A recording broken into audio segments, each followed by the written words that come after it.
పిల్లోడి దగ్గర నుంచి పెద్దోడి దాకా ఏంది ఇది వీళ్ళ ఊడికం చేయడానికి మనం వెళ్ళాలా అనే ఫీలింగ్ పడుతుంది వాళ్ళకి. పోలీస్ వ్యవస్థ అంటే ఏంటి? ఒక బెటాలియన్ తయారవ్వాలంటే అతను ఎంత కష్టపడితే అతను ఆ ఉద్దికి వచ్చాడు, ఎంత విలువ ఇవ్వాలి ఆయనకి. ఆయన లేకపోతే మనం ఉండగలమా ఈరోజు?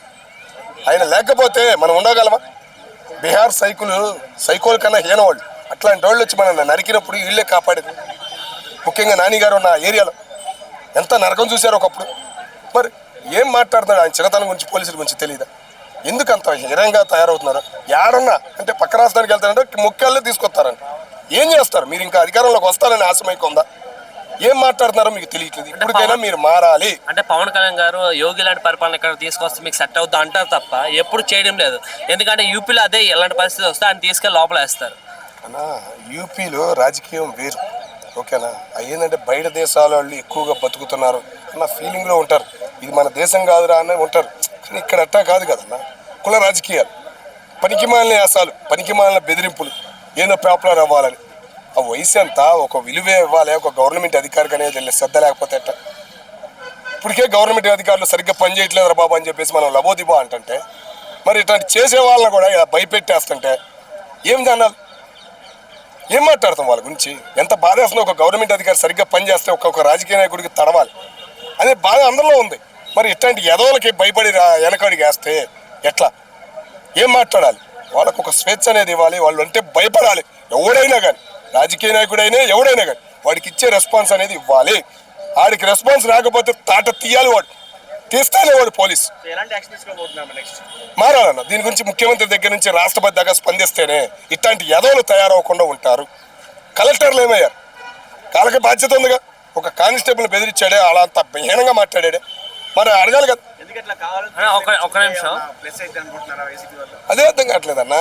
ఇప్పుడు వచ్చింది ఏంటంటే రాజకీయ నాయకుడు వచ్చాడు, ఒక ఎమ్మెల్యే వచ్చాడు అనుకో, ఆ కానిస్టేబుల్ని ఆ ఎస్ఐని ఎక్కడికో మార్చేస్తున్నారు, లేదా వాళ్ళ కింద ఊడిగంగా అలాగా పెట్టుకుంటున్నారు. ఇప్పుడు ఒక కాపలా వాళ్ళగా చేస్తున్నారు. ఇప్పుడు ఆకవేడులో డిప్యూటీ స్పీకర్ పైన దాడి జరుగుతుంది. ఆ పార్టీ మెయిన్ హెడ్ ఎవరైతే ఉన్నారో జగన్ గారే స్పందించలేదు. మరి ఇలా చిన్న చిన్న వాటికి ఏం స్పందిస్తారు ఎవరైనా సరే? జగన్ గారి గురించి మనం ఇంకా మాట్లాడినా వేస్ట్ అండి. నిన్న ప్రెస్ మీటింగ్ పెట్టాడు ఆయన. మా గా నీ ఏంటది? అదే గన్ అంటే మళ్ళీ నా పేరు వచ్చి, గన్ అంటే మళ్ళీ నా పేరు వచ్చి ఏం మాట్లాడుతున్నాడన్నా? ఒక పార్లమెంట్కి వెళ్ళింది, ఒక రాష్ట్రం గురించి ఒక బిల్లు అన్నా. ఒక పార్లమెంట్కి వెళ్ళింది అన్న, ఒక రాష్ట్రం బిల్లు. రావాల్సిన ఆదాయం అడగండి అయ్యా. ఓకే, పార్లమెంట్లో ఆమోదించారు, దానికి ఎంత ఆదాయం రావాలో అడగండి అనేది ఒక లెక్క చెప్పాలి కదా. వాళ్ళేమో ఆ పార్లమెంట్లోనే అంటే తెలియని వాళ్ళేమో ఎన్ని ఎకరాలు ఎప్పుడు పూర్తి చేస్తారు? ఒక రాజధాని పూర్తి అవ్వాలంటే వాళ్ళకి తెలియదా? ఎన్ని ఎకరాలు ఇచ్చారో నేను ఎప్పుడు పూర్తి చేస్తారని వాళ్ళు పార్లమెంట్లో నవ్వుతున్నారు పక్కన ఎంపీలు. ఆ జ్ఞానం కూడా లేదా? మరి వీళ్ళకి మనం ఓట్లేసి పార్లమెంట్కి పంపించామా అని చేయాలనుకుంటున్నారు జనం. ఇప్పటికైనా ఆలోచించాలి, మారాలి. ఏం మాట్లాడుతున్నారన్న? నిన్న ప్రెస్ మీటింగ్ చూశారు, ఒక్కొక్కడు ఒక్కొక్క మాటలు వచ్చారు. ఆయన పార్టీ వాళ్ళే తిడుతున్నారన్న. మా గా అని మళ్ళీ గాలో నా పేరు. ఏం మాట మనిషి? ఆ మాట అనొచ్చ? నీ పేర్లు పెట్టుకోవాలంటే చెప్పబోయా ఓపెన్గా. అదే అవును, నేను రాయలసీమ అండి, నేను వైజాగ్ చెప్పట్లా. ఏం మాట అది? నీకేం తెలుసు వైజాగ్ గురించి? రాజ్యాంగంలో ముఖ్యమంత్రి ఏడుందన్నా?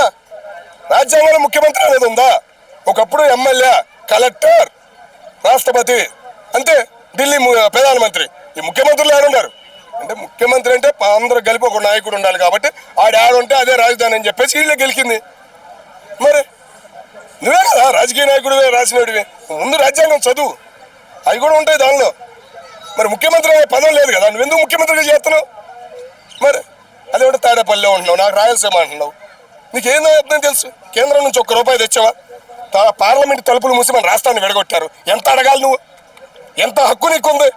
25 మంది ఎమ్మెల్యేలు ఇస్తే పీకేస్తా, ప్రత్యేక హోదా ఇస్తా అన్నావు. 21 మంది ఇచ్చారు. ఏం పీకావు? 5 సంవత్సరాలు ఏం పీకావు నువ్వు? అడగాలి కదా. ఇప్పటికైనా మర్యాద మాట్లాడాలి. పార్లమెంట్ దాకా తీసుకెళ్లారు బిల్లు, పార్లమెంట్లో పాస్ అయింది. అయ్యా, పార్లమెంట్లో బిల్లులు పాస్ అవటం కాదయ్యా, రావాల్సిన సంపద కూడా ఇవ్వండి. రాష్ట్రానికి ఇస్తానన్నారు, ఎంతో ఆదాయం ఇస్తానన్నారు, ప్రత్యేక హోదా ఇస్తానన్నారు, ఇవ్వండి అంటే బాగుంటుంది. కానీ మా గాని మచిలీపట్నం మాయే, విజయవాడ విఐ గా అంటే మళ్ళీ గన్ను కాదు, గుంటూరు అంటే గన్ను కాదు, జగన్ అనుకో. మాకు ఏం మాట్లాడచ్చు అసలు? మీకు ఒక విలువ ఉందన్నా? ఇప్పటికీ జనం అర్థమవుతుంది. జనగమాల అలా ఏం చూసేసాం లేరు బాబు, ఈసారి ఎవరు చూడరని అనుకుంటున్నారు జనం. ఆ ఫీలింగ్ ఈరోజు జనంలో పడిపోయింది.